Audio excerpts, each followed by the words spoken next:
Hello, listeners. This is Kat, and welcome back to Put Your Hands Up Podfics. This will be the continuation of Is Neutrality Not Enough? This will be Part 4, Chapter 4. So no, I don't think you can become a hero without a quirk. These words break Izuku's hope. His world had already been shattered a few weeks ago when he lost the one person who cared about him. Now his hope was broken by his idol, the number one hero, All Might. I see, Izuku says, trying to not let his voice waver.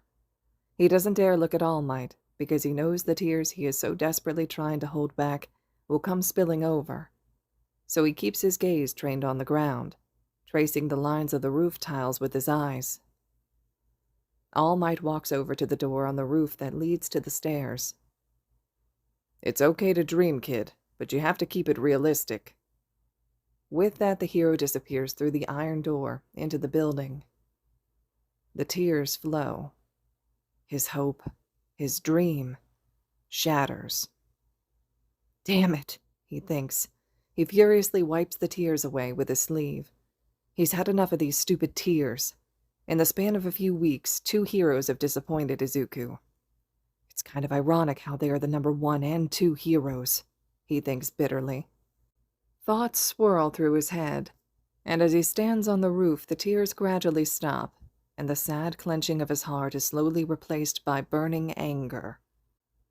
It's an ice-cold rage that races through his blood and simmers just below the surface, waiting for the moment to explode. Heroes only care about defeating villains. They do it under the mantle of saving innocent civilians, but those same civilians always get caught up in the middle of it. Heroes only care about who has the most powerful quirk, who defeats the most powerful villain, what ranking they're in. Villains aren't any better. Most do these horrible acts because they've had a rough life, while life isn't fair. Izuku knows that better than most. Villains blame everything on the heroes whilst they refuse to look at themselves. Maybe it is for the best that Izuku can't become a hero, he thinks. He isn't even sure whether he'd want to be a hero if he'd end up in a system where a murderer can be the number 2. He's walking down a street, thinking about what he's going to do now that his dream is shattered, when an explosion breaks him from his thoughts. He looks up and sees a crowd standing around a narrow alley. I must have subconsciously walked here, he thinks as he approaches the crowd. He makes his way through the crowd to the front. There he sees the same villain that earlier this day had tried to choke him in the middle of a sea of fire. He must have escaped from All Might's pockets in the middle of their little air trip. Izuku knows he should feel guilty right now, because this is his fault. If he hadn't clung to All Might, the villain probably wouldn't have fallen out. But he can't bring himself to care much. Another explosion rattles the buildings, and Izuku guesses a hero is fighting the villains. That is, until he looks closer around the scene and sees heroes just standing around, holding back the crowd or taking care of the fire. They're not the ones creating the explosions. Suddenly, the villain turns around, and Izuku makes eye contact with the hostage. Kachan. Izuku presses a hand against his mouth in disbelief. His childhood friend/bully is being held hostage by a villain. The villain is keeping a child hostage. A child. The heroes aren't doing anything about it. He hears snippets of conversation from other spectators. Why are the heroes not doing anything? They don't have the right quirks. They're waiting for someone more suited for this fight. The kid'll have to hold out. The recently lit flame of anger in Izuku flares up. The villain is holding a child hostage. The heroes are not doing anything. Before he realizes what he is doing, Izuku is running forward, weaving through the fire towards the villain. What am I doing? He thinks in a panic. He has to do something, anything to help Kachan. He grabs the strap of his backpack and throws it at the one non-liquid thing on the villain, the eyes. It works. His notebook hits the eye of the villain, and the green liquid recedes enough for Kachan to take a breath. This doesn't last long, though, because suddenly the villain is towering above Izuku. Then All Might is next to him, and it's all over in one punch. Afterwards, Kachan gets praised by the heroes because of his amazing quirk. Izuku is not so lucky. What were you thinking, kid? That was really reckless. Death Arms scolds him. Izuku stands there, his fists clenched and anger washing like a wave over him all over again. Maybe if his trust in heroes hadn't broken, he would have just quietly listened to the scolding hero. Maybe if he hadn't had his life ruined in just a few weeks' time, he would have just stood in front of the hero and patiently waited for him to finish. He would have apologized and then gone home to his worrying mom. But that wasn't the case. His trust in heroes was completely broken by the incident a few weeks earlier, by his idol crushing his one dream, by the heroes who stood by and did nothing while his childhood friend/bully choked to death. His mom wasn't at home worrying about where he was. No, she would never be home or worry about him ever again. So Izuku didn't really care about the following things he would say. "Well, I was the only one who did something, right? A quirkless kid like me could do more than 3 pro heroes!" Izuku spits furiously, staring back at the surprised hero. Death Arms composes himself quickly, though. "Exactly, kid. You're quirkless. Do you know what could—" "Did you ever think about the eyes, or to use something other than your quirks, or to work together?" "Now, kid, that is no way to speak to a hero," Death Arms reprimands, his surprise changing into anger. Izuku ignores him and laughs. "Of course you didn't think about that. So don't tell me I shouldn't have run in, because if I hadn't, Kachan would have died before All Might arrived." With that last sentence, his voice cracks and his eyes tear up. Death Arms looks like he doesn't know what to say, so Izuku turns around and walks away. "Kid! Hey, kid, wait!" But Izuku doesn't wait and keeps walking. He takes his phone out and dials a number he has never called before. He's decided what he wants to be. "Hi, Dad." "Izuku, why are you calling?" "Teach me how to be an informant." It's silent for a while on the other side of the line. Then his father laughs. "Well, if you figured out what I do as a job, you definitely have what it takes. But what about your dream to become a hero?" Izuku feels the anger that's still boiling beneath the surface. "I don't think I want to be one anymore." "All right. How do you feel about coming to America for a while?" Izuku smiles. "Sounds good." With that, Al was born. The one standing in between villains and heroes. The one capable of destroying either side. The one who chose to be neutral. Shota was really thankful for Al at this moment. He was with his class and the Hero 13 at the USJ. It was supposed to have been a normal class trip. It had been at first. 13 had just been explaining the dangers of quirk usage when a purple portal appeared and out of it came swarms of villains. Shota had immediately leapt down the stairs into the plaza and had started to fight the mob of villains, leaving 13 to protect the students. It had been 5 minutes since then, and there were still villains coming at him. Luckily, thanks to Al's warning, they had set up a check-in system. Shota was supposed to check in a few minutes ago, so he knows it will not be long before the other teachers arrive. Whilst Shota ducks under another attack, he eyes the one who appears to be the leader of the attack. The man is clad in all black with a bunch of severed hands clutching his body in multiple places. Oddly enough, he appears to just be standing around doing nothing. Giving a harsh kick to a stomach that comes too close to Shota, he sees the purple mist villain appearing next to the leader. "Shigaraki, 13 is incapacitated. Unfortunately, it seems that a hiccup in our mission has appeared." The leader, Shigaraki, glares at the other villain. "What happened? Spit it out." A mutant villain charges at Shota, and he has to move his focus back to the fight again. After he manages to knock the mutant out, using his capture weapon and surrounding cronies, he is able to catch the end of what the mist villain is saying. "Student escaped." A flicker of hope lights in Shota's gut. If one of the students escaped, then maybe they could get help. Shigaraki starts scratching his neck. "Kurogiri, if you weren't our escape route, I would turn you to dust." Kurogiri bows his head. "My sincerest apologies." Shota has finally fought off all the low-life villains. With a grunt, he kicks the final villain unconscious. Shigaraki narrows his red eyes. "I can see why they call you so good, Eraserhead." Give this up. The teachers were alarmed even before you started fighting. This was technically not true, but it was true that the teachers had been warned shortly after. Shota hopes that the knowledge that other heroes are coming soon scares the villains enough to leave, because out of the corner of his eye he could see Hitoshi, Asui, and Kaminari sitting behind some rubble. He really hopes the villains haven't noticed. Shigaraki's scratching increases. That annoying owl. He must have warned them. Well, no matter then. I wonder if All Might will come if I kill some kids. The villain's eyes slowly track to the hiding place of Shota's students, and a mad grin spreads on his face. Nomu. Suddenly, a lot of things happen at the same time. Shota activates his quirk on Shigaraki and shoots out his capture weapon, expecting him to be the one to attack his students. The weapon coils around the man and holds him in place, but then the black-skinned monster moves forward with incredible speed and pins Hitoshi to the ground. Hitoshi screams in pain when both of his arms break in the strong grip of the monster. Meanwhile, the doors of the entrance open with a loud bang and a voice booms. Fear not, for I am here. Now, Shota doesn't really like the number one, but he is glad that the hero is here right now. That really isn't what he's focusing on, though. Hitoshi! He calls whilst he activates his quirk on the monster in a desperate attempt to stop it. It doesn't do anything. The monster doesn't even flinch when his quirk gets stopped.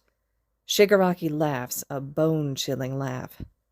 That's Nomu's base strength. That won't do anything, Eraserhead. The villain was caught in his capture weapon, but because Shota had turned his gaze to the Nomu, his quirk didn't have any effect on him anymore.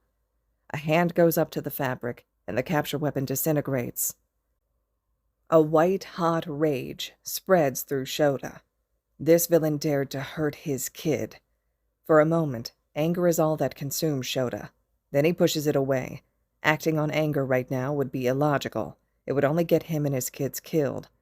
Now, he has to use that anger the right way. Change of plans. Nomu. Kill All Might. The Nomu lets Hitoshi go and meets All Might with incredible speed halfway down the plaza. All Might punches the monster, but it doesn't even move an inch. Shigaraki grins. His eyes have a maniacal glint to them. Nomu is built to withstand the number one at 100% power. See, he has shock absorption. And regeneration. Shota thinks the villain sounds like a child bragging about his toys when he says this. He doesn't know what to make of the multiple quirks, but he also doesn't have long to think about it, because All Might and the Nomu start exchanging blows at rapid speed. Powerful gusts of wind, powerful enough to blow someone away if they don't stand firm, are created by the punches. Asui, Kaminari, take Hitoshi to the entrance. The other teachers will be here soon. Shota manages to shout to them before Shigaraki comes running at him. He can only trust that his students heard him and are doing what is asked of them. He starts fighting Shigaraki. The villain is good, and they dance around each other, both evading the other's blows. Normally, the gusts of wind would have made it impossible for Shota to use his quirk, but he might have listened to Al's advice and gotten goggles with glasses in them. They are mirrored on the outside, so no one can see it when he uses his quirk. They keep fighting and exchanging blows. Shigaraki is quick and slippery, but Shota manages to get in a few good hits. It doesn't seem to bother Shigaraki, though. Suddenly, while Shota blinks again, he feels a sharp pain in his elbow. He manages to suppress a cry of pain. He looks to his right and sees Shigaraki holding his elbow. Quickly, he activates his quirk again, and the disintegration of his elbow stops.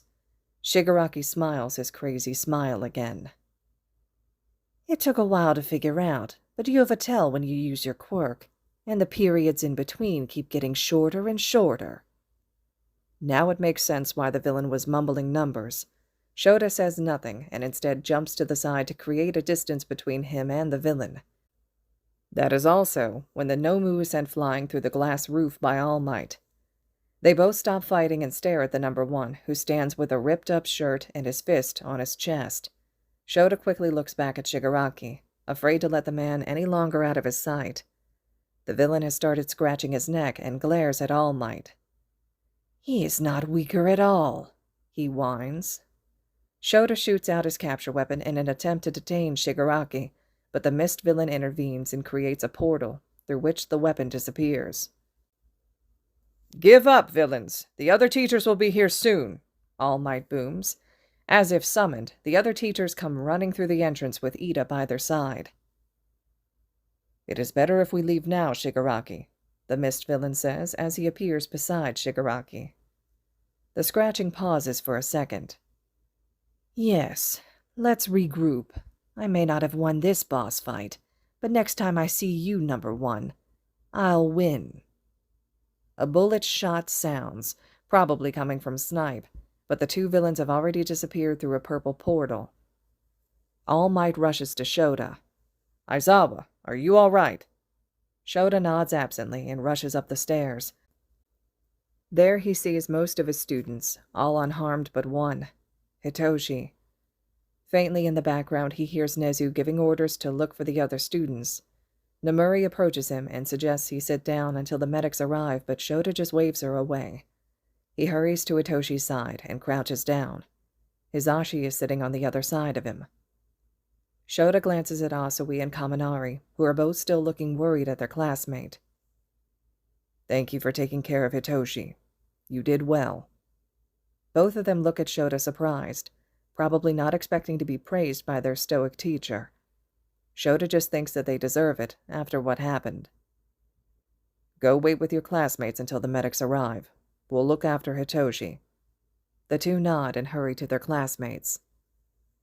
Shota takes Hitoshi's hand. Hisashi takes the other. "Dad?" the purple-haired teen asks, looking at Shota slightly unfocused. "I'm here, Hitoshi." "Pops?" Hisashi smiles. "I'm here. How are you, little listener?" That thing really got me. My arms hurt, and my ribs too." Hitoshi winces when he tries to breathe. "It'll be all right, little listener. The medics are here now." Hisashi and Shota stand aside as two medics take Hitoshi to an ambulance. Shota is also led to an ambulance to get looked after. In the end, all the students get found. Most are unharmed, though Hagakure has hypothermia because Todoroki almost froze her with his quirk. It turns out Hitoshi has both his arms broken and a few of his ribs. They're lucky it wasn't worse. Shota's elbow gets healed by Recovery Girl in no time. 13 will recover from their injuries as well. All the low-life villains get arrested, and Tsukauchi takes everyone's statement. Honestly, Shota doesn't want to think about what would have happened if Al hadn't warned them. He doesn't know why Al even warned them. He'll have to ask the informant the next time he sees him. But first, he thinks as he stares at the ceiling of the infirmary, he has to convince Recovery Girl to discharge him. She walks in the room, her cane tapping on the floor. She looks him in the eye and firmly shakes her head before he even asked. Yeah, that's going to be difficult. Izuku sighs as he puts his phone aside. So, Shigaraki made his move. He just got a text from Shinso telling him about the attack. Luckily, he is all right, but Izuku doesn't want to think about what would have happened to his friend if he hadn't informed the heroes. He carefully stores the anger that is building up underneath his skin away. He has to pay Shigaraki a visit. The fucker almost broke the contract. The anger will come in handy then. Standing before the bar, he calms himself down. Already going in angry will do no good. He is a professional, damn it. He slows his beating heart. Shigaraki is likely to attack him, and can kill him on a whim. But he knows the guy's weaknesses. If necessary, he can deal with him. He will deal with him. Al steps inside the bar. Yo, Shiggy, how did your attack go? Immediately, he is slammed against the wall, a hand with one finger raised around his neck, keeping him in place. Furious blood-red eyes glare at him. Al's heart rate spikes, but he manages to calm himself. He knew this would happen. Hello to you too, Shigaraki. You have guts coming here, Al. You gave the information to the heroes. Shigaraki growls.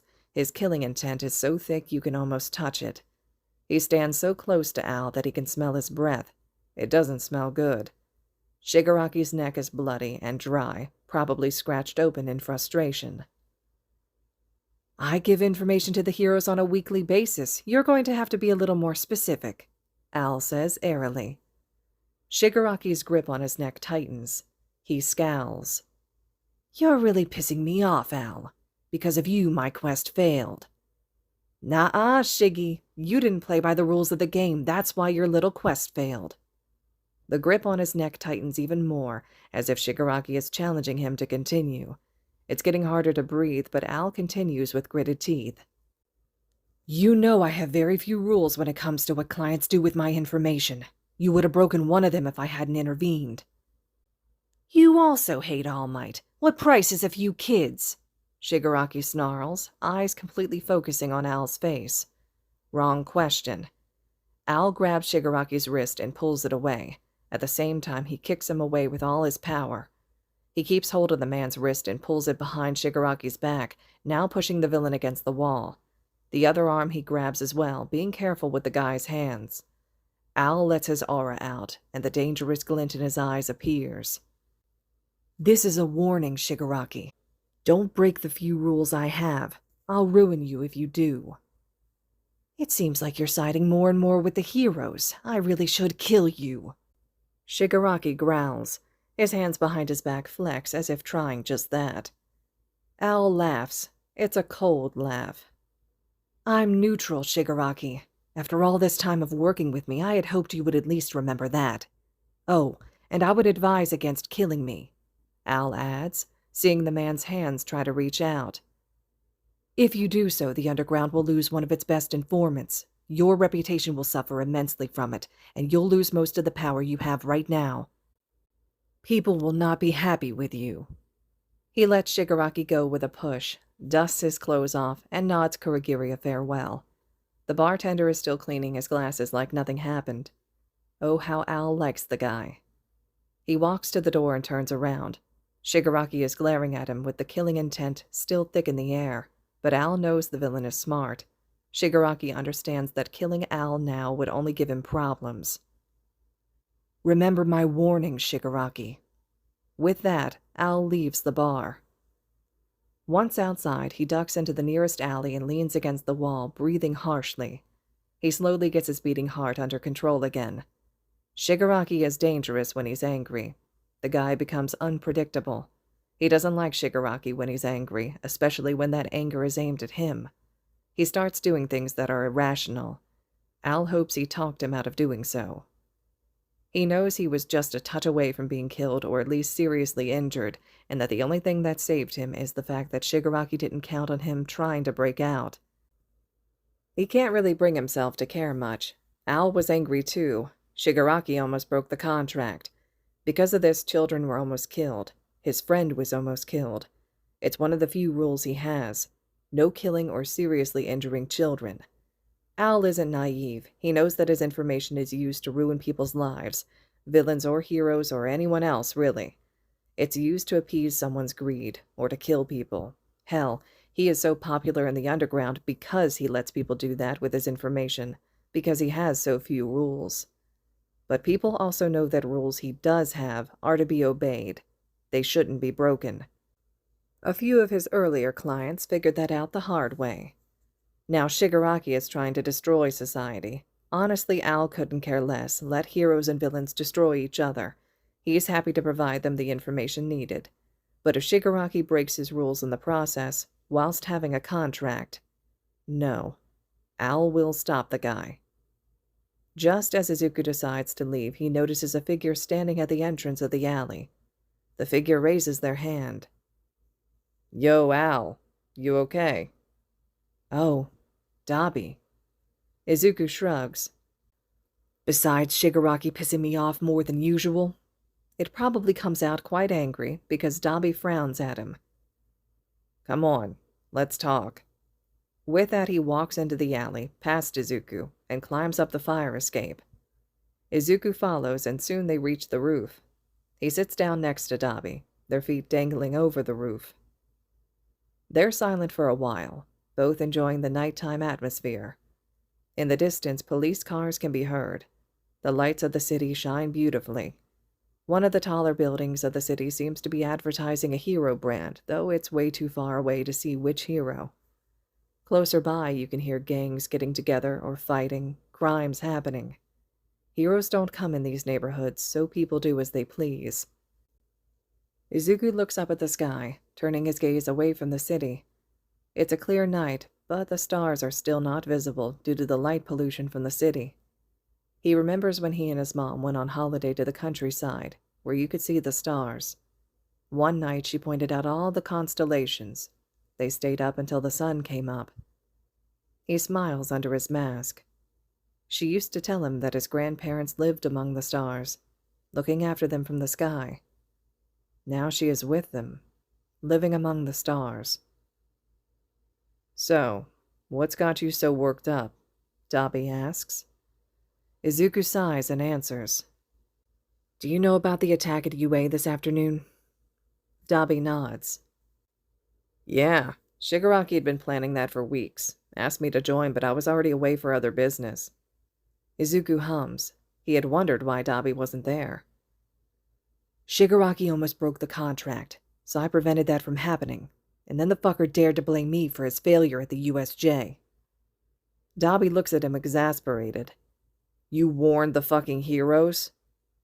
"Yeah." "But why?" Izuku glares at Dabi. "I'm neutral, Dabi. I don't care who gets the info. If Shigaraki wouldn't have broken the contract, I wouldn't have intervened." Dabi sighs, a resigned look on his face. "Well, I guess he had it coming for him then. I gotta go. Wish me luck with Shiggy."